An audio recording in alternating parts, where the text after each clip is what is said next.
Hello students, so again welcome to Falcon Academy અને આજે આપણે ફરી એકવાર એક મેથ્સના આઈએમપી પ્રશ્નોનો લેક્ચર લેવા જઈ રહ્યા છે અને જે પ્રમાણે આપણી વાત થઈ હતી વોટ્સઅપ ગ્રુપમાં પોલ ક્રિએટ કર્યો હતો કે કયો ટોપિક લેવામાં આવે તો સૌથી વધારે ડિમાન્ડ હતી મધ્યસ્થ અને બહુલકની. તો આજે આપણે ભણવા જઈ રહ્યા છે મધ્યસ્થ અને બહુલક. ઓકે, તો તમને સ્ક્રીન ઉપર દેખાતો હશે, ચેપ્ટરનું નામ લખેલું છે આંકડાશાસ્ત્ર અને ટોપિકનું નામ લખ્યું છે મધ્યસ્થ. હવે મધ્યસ્થ ભણતા પહેલાં આપણે પહેલાં એક વસ્તુ શીખવી પડશે કે આંકડાશાસ્ત્ર એટલે કે માહિતી, બરાબર? માહિતી આપેલી હોય એના ઉપરથી જે તે વસ્તુ આપણને શોધવાની હોય, ચાહે મધ્યક હોય, મધ્યસ્થ હોય કે બહુલક હોય, એ બધું આપણે માહિતી ઉપરથી શોધવાનું છે. ઠીક છે, તો માહિતી 3 પ્રકારની માહિતીઓ છે. કેટલા પ્રકારની? 3 પ્રકારની માહિતી. તો હું અહીંયા લખું છું માહિતી. સૌથી પહેલાં તો કેટલા પ્રકારની માહિતી હોય છે? 3 પ્રકારની. સૌથી પહેલી માહિતી હોય છે અવર્ગીકૃત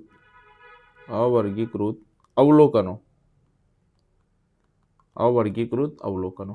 હવે અવર્ગીકૃત અવલોકનો કોને કહેવાય? તો જે તમને ડાયરેક્ટ આપી દેવામાં આવે છે 2, 3, 8, 15, 20, 22, 25, તો આ બધું અવર્ગીકૃત અવલોકનો છે. આ જેટલું પણ છે શું છે? અવર્ગીકૃત અવલોકનો. બીજી વસ્તુ આવે અવર્ગીકૃત આવૃત્તિ. અવર્ગીકૃત આવૃત્તિ. અવર્ગીકૃત આવૃત્તિ એટલે જ્યાં તમને XI આપવામાં આવે છે, બરાબર? 2, 3, 8, 10, 11, 13 અને એની સાથે FI આપવામાં આવે છે, બરાબર? FIમાં ગમે તે આપી શકીએ, 5, 8, 10, 12, 18, 20. આ થઈ અવર્ગીકૃત આવૃત્તિ. અને ત્રીજી વસ્તુ હોય છે વર્ગીકૃત આવૃત્તિ.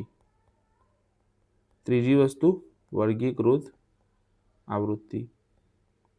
તો વર્ગીકૃત આવૃત્તિ એટલે શું? તો વર્ગીકૃત આવૃત્તિ એટલે કે જેમાં તમને વર્ગ આપેલો હોય છે અને આવૃત્તિ આપેલી હોય છે. વર્ગ અને આવૃત્તિ એટલે જે આ પ્રમાણે આપેલો છે ને, 10 થી 20, 20 થી 30, 30 થી 40, 40 થી 50, 50 થી 60, બરાબર? પછી અહીંયા 15, 18, 8, 12, 14. તો આ છે આપની વર્ગીકૃત આવૃત્તિ. તો 3 વસ્તુ: અવર્ગીકૃત અવલોકનો, પછી અવર્ગીકૃત આવૃત્તિ અને વર્ગીકૃત આવૃત્તિ. તો આ માહિતીના 3 પ્રકાર હોય છે. હવે આપણે આ ત્રણેય પ્રકારમાં આ જે અવર્ગીકૃત અવલોકનો છે કે અવર્ગીકૃત આવૃત્તિ છે કે વર્ગીકૃત આવૃત્તિ, એમાં મધ્યસ્થ કઈ રીતે શોધવો અને બહુલક કઈ રીતે શોધવો, આપણે એ જોવાનું છે. ઓકે, તો ચલો આવી જઈએ કે સૌથી પહેલા અવર્ગીકૃત માહિતીમાં મધ્યસ્થ કઈ રીતે શોધવો. તો અવર્ગીકૃત માહિતીનો મધ્યસ્થ, બરાબર? અવર્ગીકૃત માહિતીનો મધ્યસ્થ. તો માની લો કે તમને સૌથી પહેલા અવલોકનો આપેલા છે, બરાબર? કોઈ પણ અવલોકનો. શું આપેલું છે? અવલોકનો આપેલા છે. તો સૌથી પહેલા શું કરવાનું? સ્ટેપ 1, અવલોકનોને ચડતા ક્રમમાં લખો. અવલોકનોને ચડતા ક્રમમાં લખો. સ્ટેપ 1. સ્ટેપ 2, અવલોકનોની સંખ્યા યુગ્મ છે કે અયુગ્મ તે ગણો, બરાબર? યુગ્મ એટલે 2, 4, 6, 8, મતલબ બેકી સંખ્યા છે અવલોકનોની સંખ્યા કે એકી સંખ્યા છે એ ગણો. પછી સ્ટેપ 3 આવે છે. સ્ટેપ 3માં નંબર 1, જો અયુગ્મ હોય તો વચ્ચેનું અવલોકન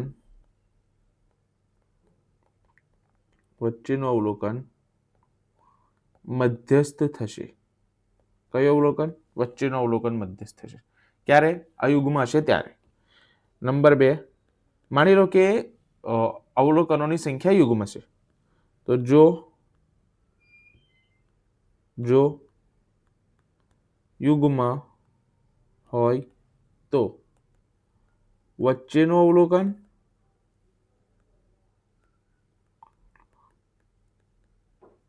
હું સૂત્ર લખું છું, વચ્ચેનું અવલોકન વત્તા તેના પછીનું અવલોકન છેદમાં 2.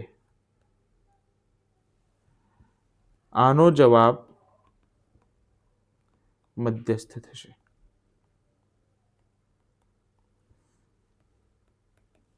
ઓકે, આટલી પડી ખબર? વચ્ચેનું અવલોકન એટલે જો માની લો કે આપણા જે અવલોકનો છે એની સંખ્યા 7 છે, તો વચ્ચેનું અવલોકન કયું થયું? 4. તો એ વચ્ચેનું અવલોકન જે હશે ચડતા ક્રમમાં લખ્યા પછી એ આપણો સીધો મધ્યસ્થ થઈ જશે.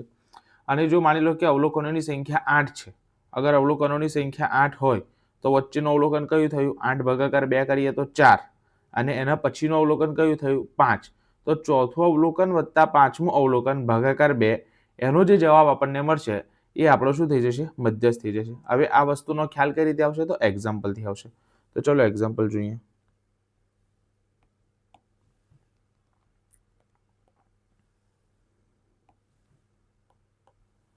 એક્ઝામ્પલ આપેલ અવલોકનોનો મધ્યસ્થ શોધો. બરાબર.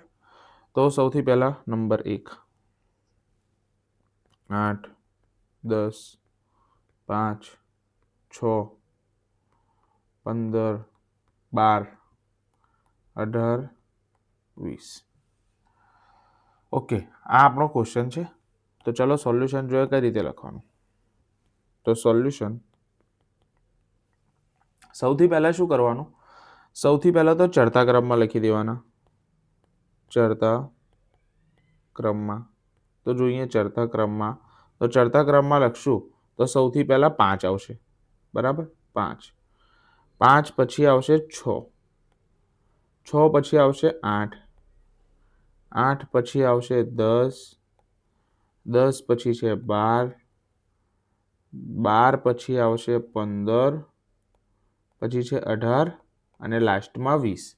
તો આપણે ચડતા ક્રમમાં લખી દીધા. પછી અવલોકનોની સંખ્યા જોવો કેટલી છે. તો 1, 2, 3, 4, 5, 6, 7, 8.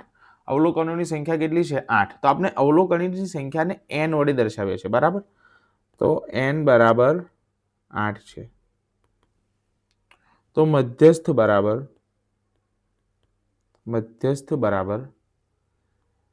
n છેદમાં 2મું અવલોકન. n છેદમાં 2 નથી લેવાના, n છેદમાં 2મું અવલોકન લેવાનું છે, વત્તા n છેદમાં 2 વત્તા 1મું અવલોકન.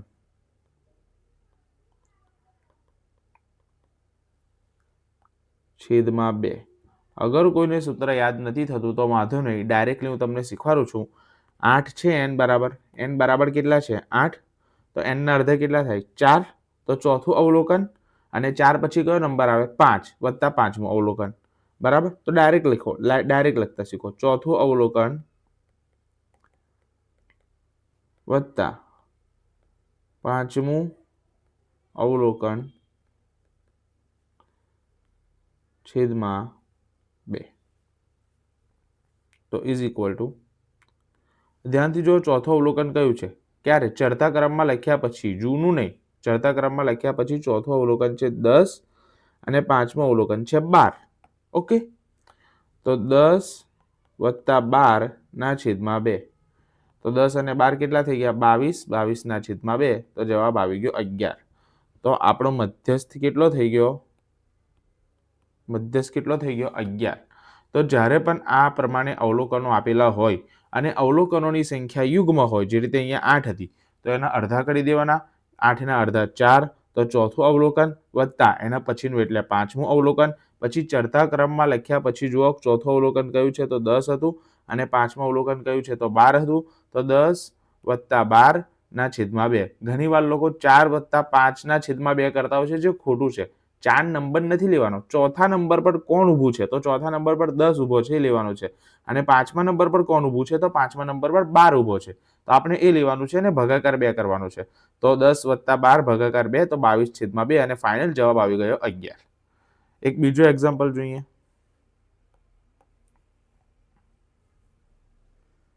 એક્ઝામ્પલ 2, અવલોકનો છે 18, અવલોકનો છે 18, 20,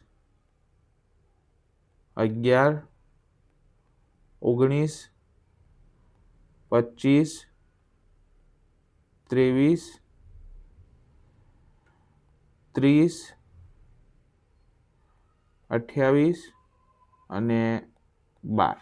ઓકે, તો શું કરવાનું? સૌથી પહેલા સોલ્યુશનમાં અવલોકનો આપેલા છે, મધ્યસ્થ શોધવાનો છે આપણને. તો સોલ્યુશન સૌથી પહેલા ચડતા ક્રમમાં લખી દેવાનું, ચડતા ક્રમમાં. ઓકે, તો ચડતા ક્રમમાં ચાલો જોઈએ. સૌથી નાનું કોણ છે તો સૌથી નાનું છે 11, એના પછી 12, પછી એના પછી કોણ છે તો એના પછી છે 18, એના પછી કોણ છે તો એના પછી છે 19, 19 પછી કોણ છે તો 19 પછી છે આપણો 20, 20 પણ છે, 20 પછી કોણ છે તો આપણે સીધો છે 23, 23 પછી કોણ છે તો 23 પછી છે 25, 25 પછી છે 28 અને 28 પછી છે 30. ઓકે, પછી શું કરવાનું? અવલોકનોની સંખ્યા ગણવાની. ચડતા ક્રમમાં લખ્યા પછી અવલોકનોની સંખ્યા, તો 1, 2, 3, 4, 5, 6, 7, 8 અને 9. તો અવલોકનોની સંખ્યા 9 એટલે કે n બરાબર 9 છે. અહીં n બરાબર 9 એટલે કેવો થઈ ગયો? અયુગ્મ થઈ ગયો. અહીંયા n બરાબર 8 હતા, બરાબર, તો શું હતું? યુગ્મ હતો. કયો હતો? યુગ્મ. હું લખી દઉં છું અહીંયા પણ. અને આ કેવો થઈ ગયો?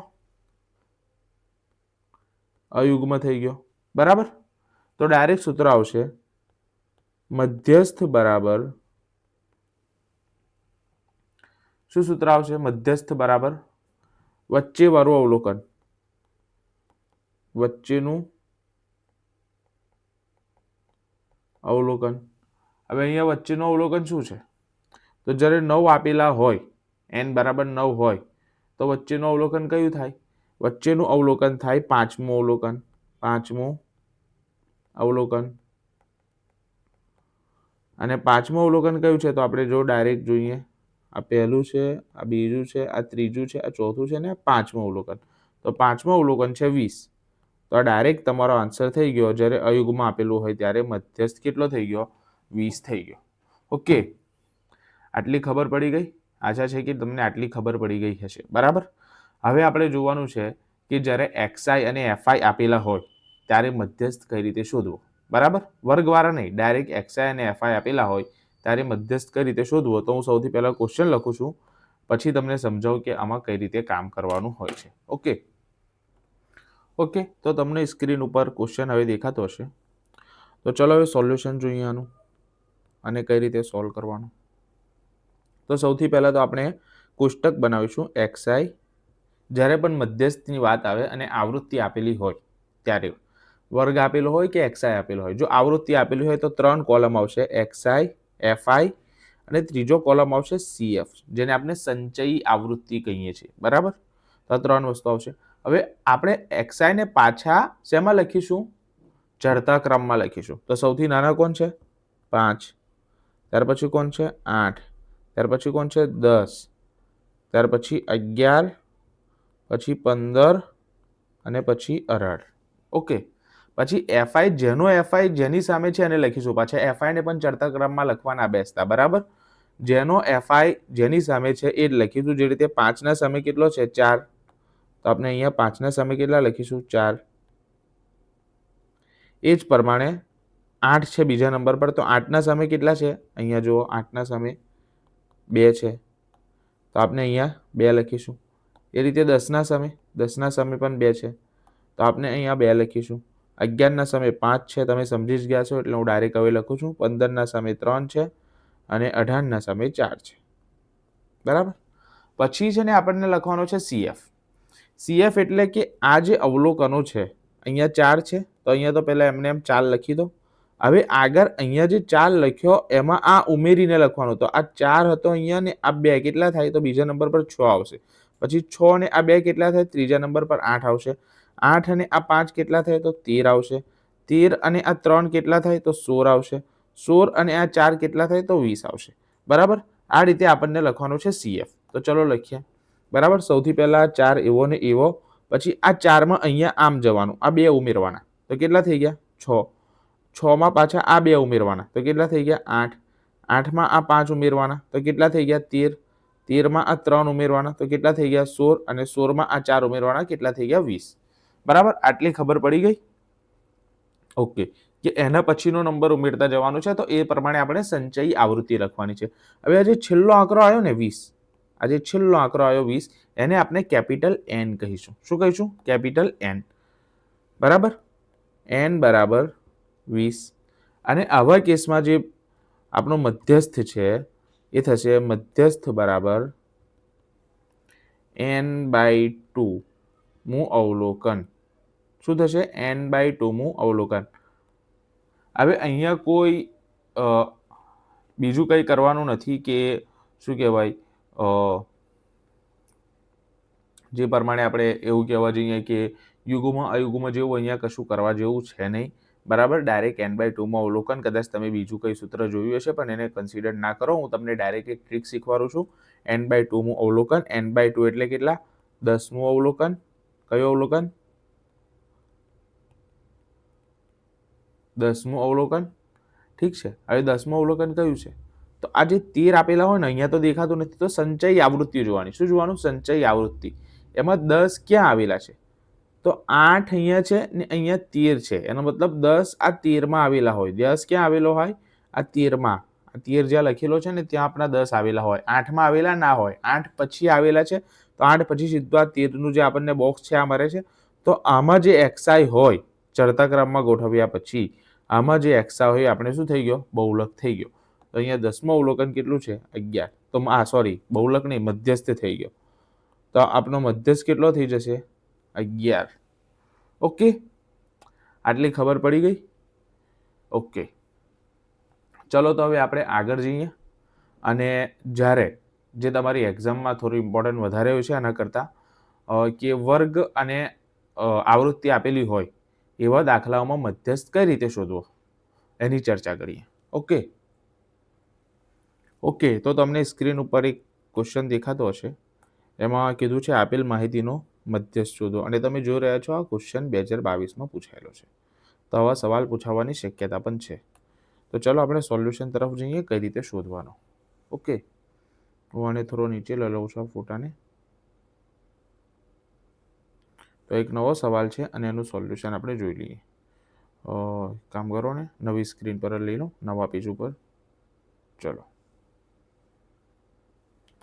હવે જ્યારે પણ આ રીતે આપેલું હોય વર્ગ અને આવૃત્તિ અને મધ્યસ્થ શોધવાનું કહે, ત્યારે ફરી એકવાર આપણને 3 કોલમ બનાવવાના છે. અને 3 કોલમનું નામ છે, પહેલો કોલમ તો વર્ગ, બીજા કોલમનું નામ આવૃત્તિ જે આપેલું છે એ જ, અને અગેન ત્રીજા કોલમનું નામ CF. હવે તમને તો ખ્યાલ જ હશે કઈ રીતે લખાય CF. તો ચલો વર્ગ પહેલાં લખી લઈએ.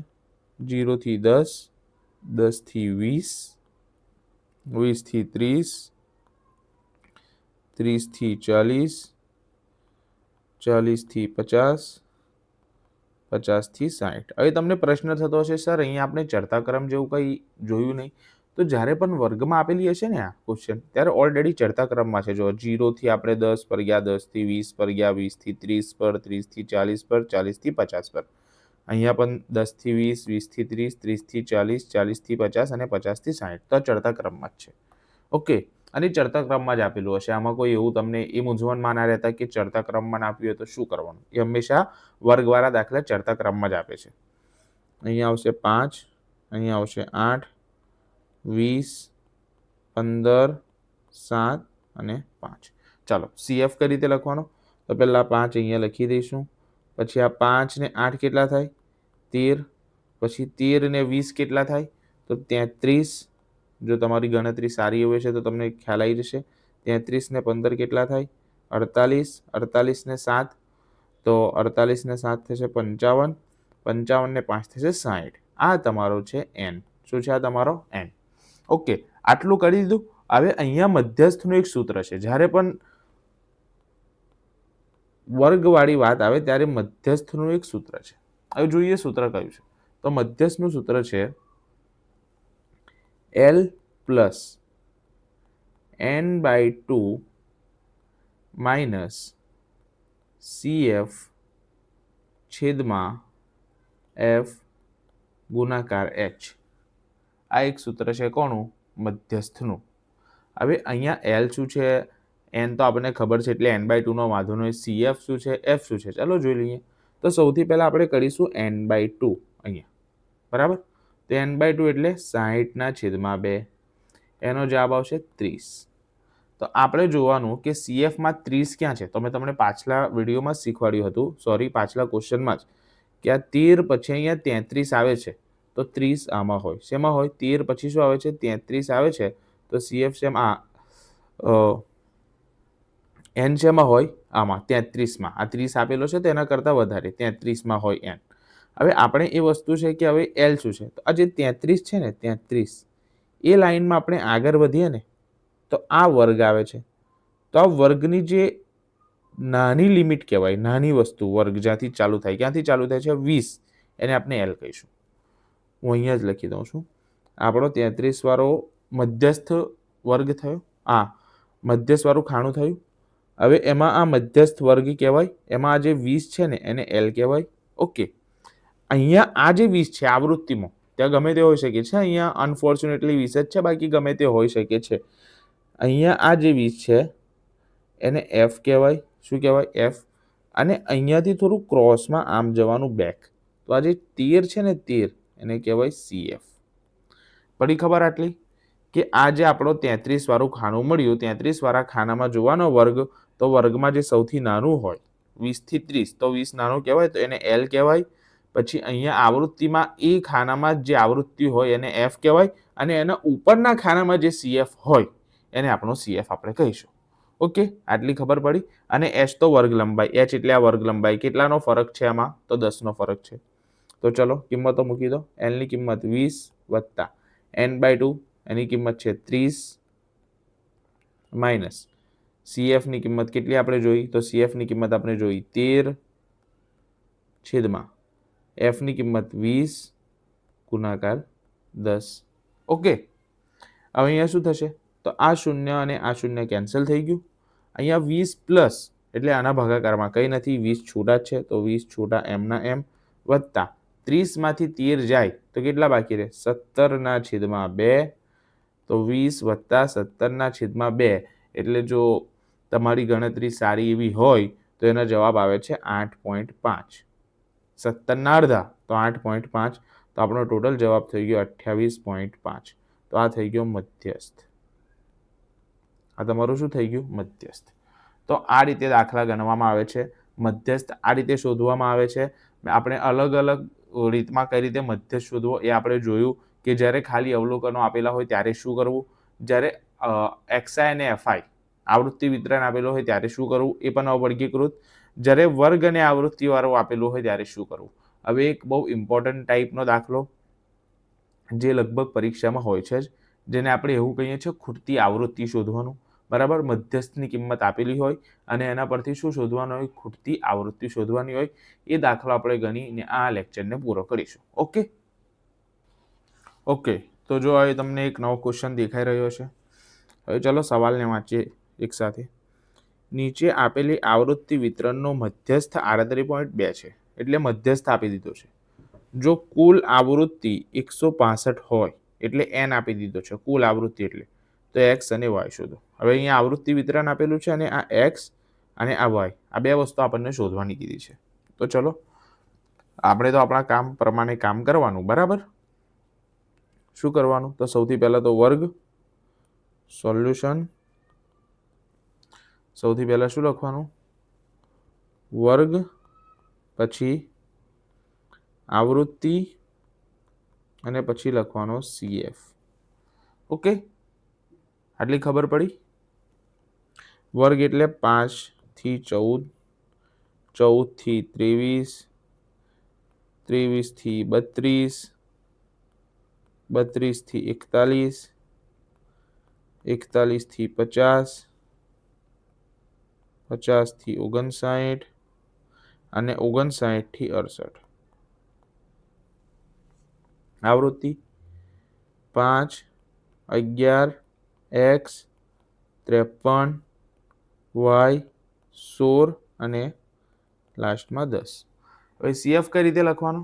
તો CF તો પહેલા 5ના 5 જ આવશે, પછી 5માં 11 ઉમેરીએ તો કેટલા થાય? 16.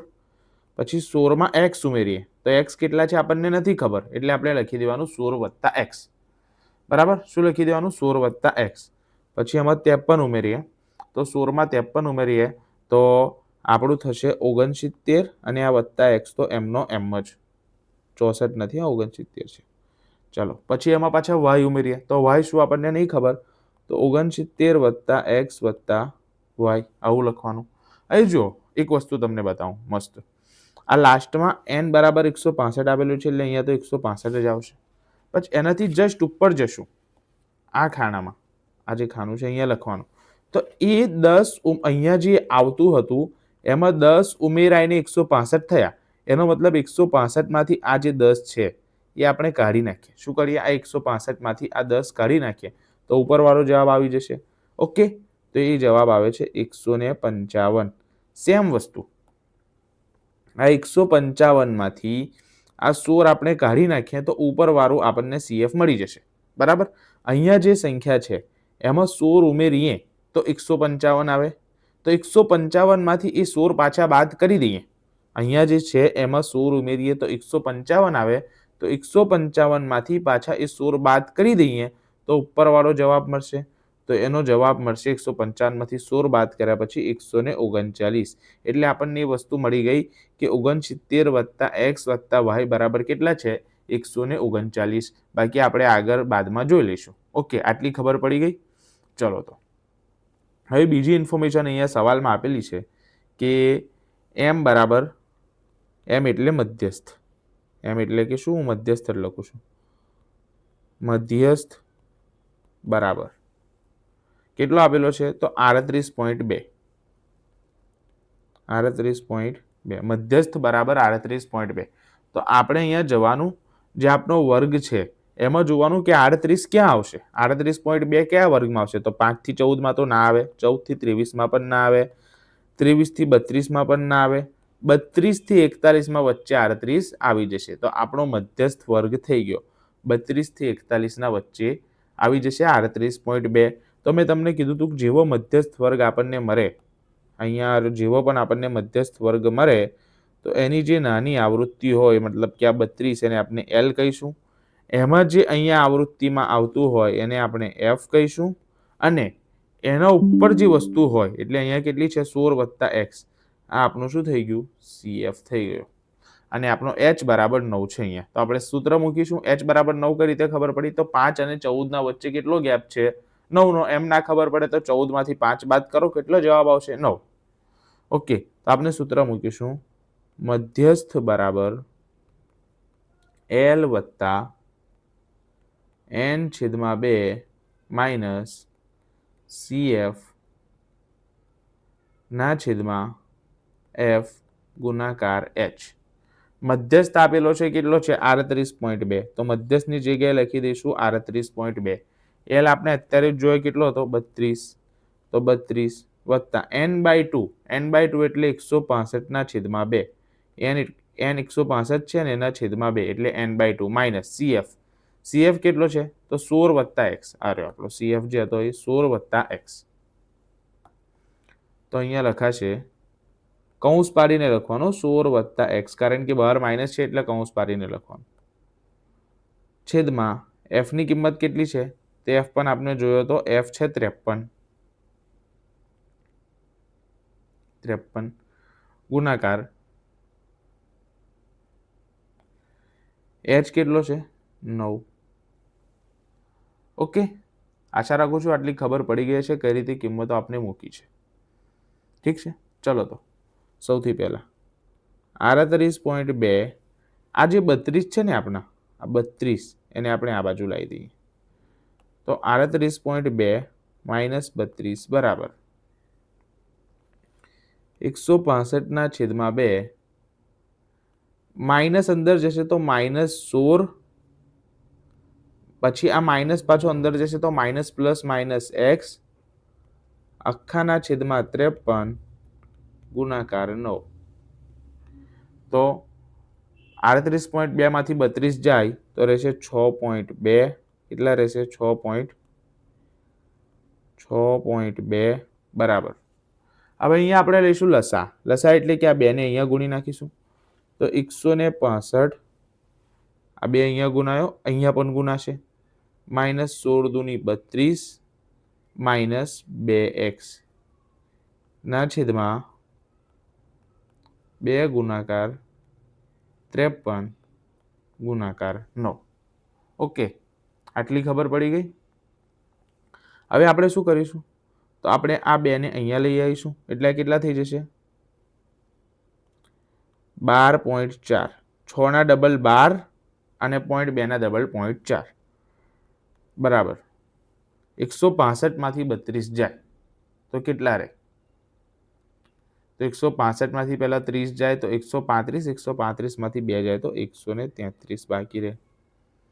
133 માઇનસ 2x ના છેદમાં 53 ગુણાકાર 9. હવે અહીંયા મને ખબર છે થોડો ગુણાકાર ને બધું અઘરું છે, પણ હવે કરવું તો પડશે જ.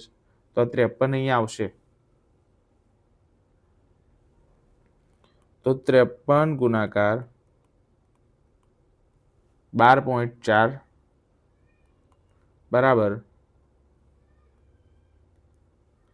133 માઇનસ 2x ગુણાકાર 9. ઓકે, આટલી ખબર પડી ગઈ. હવે શું કરીશું? તો 153 ગુણાકાર 12.4 કઈ રીતે કરવાનો? ઓકે, તો આ તમને સાઈડ ઉપર કરવું પડશે. 53 ગુણાકાર 12.4. તો 53 ગુણાકાર 12.4 કઈ રીતે કરવાના? તો હું તમને બતાવું. સૌથી પહેલા કરી દેવાનું 53 ગુણાકાર 12 બરાબર. તો 53 ગુણાકાર 12 એટલે જો હું તમને બીજી ટ્રીક શીખવાનું તો તમે ડાયરેક્ટ વિચારી શકો કે પહેલા 53 ગુણાકાર 10 કરો તો 530 જવાબ આવશે. પછી 12 કરવાના હતા તો કેટલા વધ્યા? 2 વધ્યા. તો 53 ના ડબલ કરો તો 53 ના ડબલ થશે 106 બરાબર. તો આને ઉમેરી દો તો 6, 3 અને 6, 636 જવાબ આવ્યો. હવે રહ્યું 53 ગુણાકાર 0.4. શું રહ્યું? 53 ગુણાકાર 0.4. તેનો સૌથી ઇઝી વે એ છે કે 53 ગુણાકાર 4 પહેલાં કરી નાખો. કેટલો થાય છે 53 ગુણાકાર 4 કરશો તો 4 તરી 12, 12 નો 2 વધી પર 1, 4 પંચા 20, 20 અને 1 21, 212 આવ્યો. એમાં વચ્ચે પોઈન્ટ મૂકી દો. એક પોઈન્ટ આપણા પાસે એક પોઈન્ટ ખસેલો હતો કે 0.4, તો અહીંયા પોઈન્ટ મૂકી દો એટલે 21.2. તો એટલે 636 અને 21.2 ને તમે એડ કરી દેશો તો તમારા થઈ જશે 656, 657.2. શું થઈ જશે? 657.2. ઓકે બરાબર 133 માઇનસ 2x ગુણાકાર 9. આટલી ખબર પડી ગઈ? આ કેટલા થઈ ગયા? આ જે ગુણાકાર છે એ રીતે, ને તમને જો બીજી કોઈ રીતે આવડતો હોય પોઈન્ટવાળો ગુણાકાર તો એ રીતે કરી દેજો બરાબર. આ મેં તમને શોર્ટ ટ્રીક બતાવી કે કઈ રીતે કરવાનો. ઓકે, હવે શું કરીશું? હવે આપણે આ 9ને અહીંયા ભાગાકારમાં લઈશું. 657.2 ભાગાકાર 9 બરાબર 133 માઇનસ 2x. ઓકે, તો હવે આ 9 વડે ભાગાકાર કરવાનો છે. તો 9 વડે ભાગાકાર કઈ રીતે થશે? તો ચાલો કરીએ. તો 9 9 6 54, 9 7 63. તો અહીંયા 7 આવશે. 9 સત્તા 63 તો કેટલા વધ્યા? તો 2 વધ્યા. તો 9 તારી 27. 73 પોઈન્ટ, આપણે બીજી રીતે જોવા જઈએ તો 73 પોઈન્ટ, હવે 0.2 ભાગાકાર 9 કરવાનો છે. કેટલો? 0.2 ભાગાકાર 9. તો અહીંયા કરી દો 2 ભાગાકાર 9. અહીંયા પોઈન્ટથી ચાલુ કરો, 0 પોઈન્ટ, બરાબર. પછી પાછો ભાગ ના ચાલે, એનો એક શૂન્ય અહીંયા મૂકી દો, અહીંયા 20 કરી દો. હવે 9 દુ 18. તો 0.0 કંઈક થશે. તો આ તો આપણે અવોઇડ કરી શકીએ છીએ આરામથી, અને આપણે આરામથી શું કહેવાય અવગણી શકીએ છીએ. એટલે આપણે અહીંયા ખાલી 73 રાખીએ. કેટલા રાખીએ? 73, બરાબર. 73 બરાબર 133 માઇનસ 2x. હવે આ 2x ને આ બાજુ લઈ આવો તો 2x બરાબર 133 વત્તા 73. આ ખબર પડી કેમ આપણે અવોઇડ કર્યું, કેમ આપણે એને અવગણ્યું? કારણ કે 0.0 કંઈક આવે છે. તો આટલા બધા પોઈન્ટ પછી આપણને જરૂર નથી, તો આપણે શું કર્યું? ખાલી 73 ને લઈ લીધો. ઓકે. હવે 2x બરાબર 133 વત્તા 73 કેટલા થાય? તો 130 ને 70, 200, અને આ 3 ને આ 3 તો કેટલા થયા? 206. તો x બરાબર કેટલા થઈ ગયા? x બરાબર થઈ ગયા 103. ઓકે, આટલી ખબર પડી? ઓકે, નો થોડો અહીંયા પ્રોબ્લેમ થયો કે અહીંયા માઇનસ આવશે, સોરી. 133માંથી 73 બાદ કરવાના છે, ઉમેરવાના નથી. તો 133માંથી 73 તો પહેલાં 3 જતો રહેશે. તો 170માંથી 133 માઇનસ 73 કરીશું તો ઉપરનો 3 ગયો, તો 130માંથી 70 બાદ કરવાના. 130માંથી 70 બાદ કરીશું તો 60 રહેશે, બરાબર. તો 2x બરાબર 60, તો x બરાબર કેટલા? x બરાબર 30. તો અહીંયા ફરી એકવાર જોઈ લીજો કે 133 માઇનસ 73 આ બાજુ આવશે તો માઇનસ, અહીંયા મારાથી ભૂલમાં પ્લસ લખાઈ ગયું હતું. ઓકે, તો x બરાબર 30, તો xની કિંમત મળી ગઈ. હવે આ દાખલા આવા જ હોય છે, આ રીતે જ ગણવાના હોય છે. આ થોડો હજુ અટપટો દાખલો છે. એક્ઝામમાં જો પેપર અઘરું આવે તો આવા દાખલો આવે. મેં જાણી જોઈને આવા દાખલો લીધો કે જો પેપર અઘરું આવી ગયું તો તમે ઇઝીલી એને ગણી શકો, બરાબર. એવું ના થાય કે તમે પહેલી વાર આવો દાખલો જોઈ રહ્યા છો, બરાબર. બાકી પેપર જો ઇઝી હશે તો ડાયરેક્ટ જ બધું થશે. હું તમને નીચે, હજુ આ દાખલો પૂરો નથી થયો, હું તમને વોટ્સઅપ ઉપર અમુક પ્રેક્ટિસ એક્ઝામ્પલ આપી દઈશ. એ તમે જાતે ટ્રાય કરજો, અને તમને ખબર ના પડે તો મને મેસેજ કરજો, બરાબર. તો x બરાબર 30 મળી ગયું. હવે આપણે તો y પણ શોધવાનો હતો. હવે આપણે અહીંયા આવી જઈએ ફરી એકવાર. તો અહીંયા મેં એક વસ્તુ લખી હતી, 69 વત્તા x વત્તા y બરાબર 139. શું લખ્યું હતું? 69 વત્તા x વત્તા y બરાબર 139. આપણે એનો યુઝ કરીએ. તો હવે 69 વત્તા x વત્તા y બરાબર 139. તો અહીંયાથી મળી જશે x વત્તા y બરાબર 139 માઇનસ 69. આ 69 આ બાજુ જશે તો માઇનસ થઈ જશે. ઓકે, તો અહીંયાથી મળી જશે y બરાબર 139માંથી 69 જાય તો ઉપરના પહેલા 9 કેન્સલ. 130માંથી 60 જાય તો 70 બાકી રહેશે. માઇનસ આ x આ બાજુ લઈ ગયા તો માઇનસ x. તો y બરાબર 70 માઇનસ x ની કિંમત કેટલી મળી? 30 મળી. તો y બરાબર કેટલા થઈ ગયા? 40. ઓકે, આટલી ખબર પડી ગઈ. y બરાબર 40. તો જે આપણે x અને y ની કિંમત પૂછી હતી એ આપણને અહીંયા મળી ગઈ. સૌથી મેઇન કોન્સેપ્ટ તમારો આ છે કે તમે અહીંયા 69 વત્તા x વત્તા y બરાબર 139 લખો. જો કોઈને હજુ ખબર નથી પડતી ને લખતા નથી આવડતું તો કોઈ વાંધો નથી. આપણે આગળ જઈએ, 69માં 16 ઉમેરો. 69માં 16 ઉમેરશો તો શું થઈ જશે? 85. તો આ વસ્તુને લખાશે 85 વત્તા x વત્તા y, બરાબર. પછી પાછા અંદર 10 ઉમેરશો તો આને લખાશે 95 વત્તા x વત્તા y. પણ આપણને આ જે કિંમત આપી છે 165 આપી છે, બરાબર. તો કોઈને અહીંયાથી કરવું હોય એક્સની કિંમત મૂકીને તો એમ પણ કરી શકે છે. પણ જો તમે આ રીતે એને ડાયરેક્ટલી ખબર પડી જાય છે કે આ વસ્તુ આ કહેવા માગે છે તો બહુ જ સારું. ઓકે, તો હું તમારા પ્રેક્ટિસ માટેના એક્ઝામ્પલ તમને વોટ્સઅપ ગ્રુપમાં સેન્ડ કરી દઈશ, બરાબર. એ એક્ઝામ્પલથી તમે સારી એવી પ્રેક્ટિસ કરી લીજો.